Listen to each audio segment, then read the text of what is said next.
என் அருமை உலகத்தமிழ் மக்களே, தாய்மார்களே, பெரியோர்களே, சிறார்களே, என் அருமைச் சீடர்களே, யோக நண்பர்களே, யோக விரும்பிகளே, உங்கள் அனைவருக்கும் என் இனிய காலை வணக்கம். கலைஞர் தொலைக்காட்சி நிகழ்ச்சியில் நலமுடன் வாழ என்னும் பிரிவில் யோகாசனத்திற்கு அதிக முக்கியத்துவம் தருவதை நீங்கள் அறிவீர்கள். அதிகாலை வேளையில் இந்த யோகாசனத்தை லட்சக்கணக்கான மக்கள் பார்க்கிறார்கள். பாஷை தெரிகிறதோ தெரியவில்லையோ, இதை பார்த்து பழகி பலன்களை எய்து கொண்டு இருக்கிறார்கள். ஏன் யோகாசன ஆசிரியர்களாகவும் மாறிக்கொண்டிருக்கின்றார்கள்.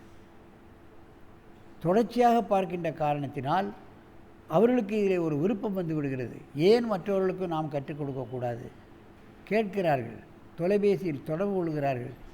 எத்தனையோ பேர்களுக்கு கற்றுக் கொடுத்து பல்வேறுபட்ட பிரச்சனைகளையும் நீக்கி கொண்டிருக்கிறார்கள். அந்த நிலையில் இன்றைக்கு பாருங்கள், நமது அரங்குக்கு 2 சிறார்கள், லக்ஷாய், சந்திரேஷ் 5, 8 அண்ணாநகர் குளத்தூரிலிருந்தும், ரவீந்திர பாரதி பள்ளியிலும், ஜெயகோபால் கரோடியா பள்ளியிலும் அவர்கள் படிக்கிறார்கள். இங்கே நமது அரங்கிற்கு வந்து உத்தான மச்சாசனத்தை செய்ய போகிறார்கள். இது கொஞ்சம் கடினமான ஆசனம்தான். சின்ன குழந்தைகளுக்கு இது போன்ற ஆசனங்களைத்தான் ஆரம்ப கட்டத்தில் நாம் கற்றுக் கொடுக்க வேண்டும். ஆரம்பத்திலேயே கடினமான ஆசனங்களை கற்றுக் கொடுத்தால் அவர்கள் ஆசனம் செய்ய வேண்டிய எண்ணமே வராது. முரண்டு பிடித்து கொண்டு வராமல் இருந்து விடுவார்கள். என் அருமை சீடர்களே, நீங்கள் பத்மாசனத்தை கலைத்துவிட்டு அப்படியே படுங்கள். பத்மாசனத்தை கலைத்துக்கிட்டு காலை சேர்த்து படுங்கள்.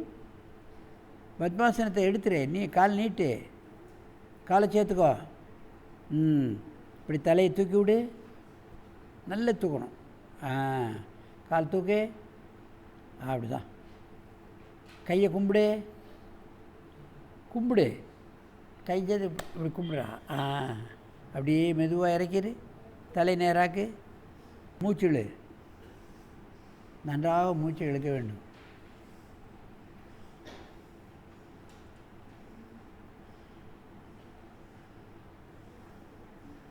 தலையை மடக்குவதால் தலைப்பகுதிக்கு, கழுத்து பகுதிக்கு இரத்த ஓட்டமானது சீராக அமையும்.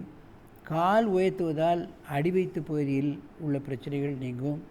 சின்ன குழந்தைகளுக்கு கான்ஸ்டிபேஷன் ஏற்படாது. மீண்டும் ஒரு முறை செய்யுங்கள்.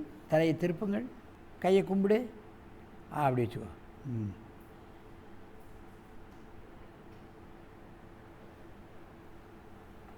இவைகளெல்லாம் சின்ன சின்ன ஆசனங்கள். இவைகளைத்தான் கழுத்தை திருப்பி வச்சுக்கோ, கழுத்தை எடுக்காத.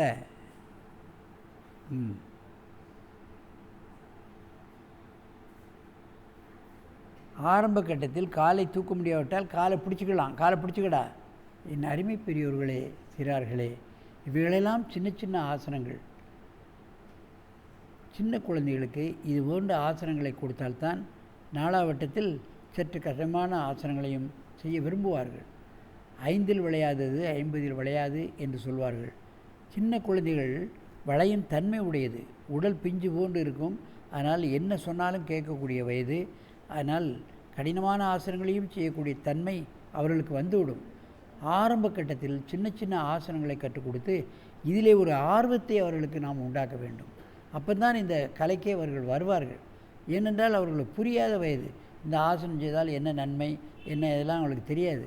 ஏதோ பயிற்சி கொடுக்குறாங்க, இதுக்கு நமக்கு என்ன பலன் கிடைக்கும்லாம் தெரியாது. நாம் தான் அவர்களை இதை செய்ய வைத்து அந்தந்த பகுதிகளுக்கு ஏற்படாத பல்வேறுபட்ட பிரச்சனைகள் வராமல் காப்பாற்ற வேண்டிய பொறுப்பு நம்மை சார்ந்தது. ஆகவே இது போன்ற சின்ன சின்ன ஆசனங்களை மாணவர்களுக்கு கற்றுக் கொடுத்து அவர்களை ஆரோக்கியவான்களாக மாற்ற வேண்டிய பொறுப்பு நம்மை சார்ந்தது என்று கூறி உங்களிடமிருந்து விடைபெறுவது ஆசனம் ஆண்டியப்பன். வணக்கம்.